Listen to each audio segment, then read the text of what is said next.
Renting a flat to a foreign national in India. Step-by-step guide for landlords. Step 1. Verify passport and visa. Ensure the tenant has a valid passport and visa. Avoid long stays on tourist visas. Keep clear photocopies for records. Step 2. Sign a rent agreement. Draft the rental agreement on stamped paper. Include passport/visa details of the foreign national. Get it notarized or registered.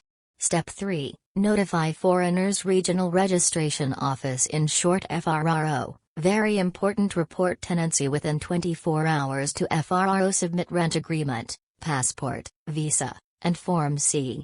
Form C is available at indianfro.gov.in. Step 4. Police verification. Mandatory in some states. Submit tenant verification form to local police. Include rent agreement, passport, visa copies. Step 5. Utilities and legal safety.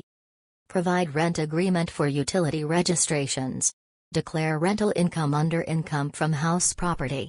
Avoid illegal stays, can lead to penalties and imprisonment.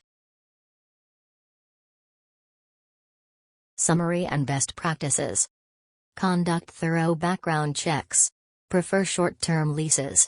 Stay compliant with local and national regulations. Thank you for watching.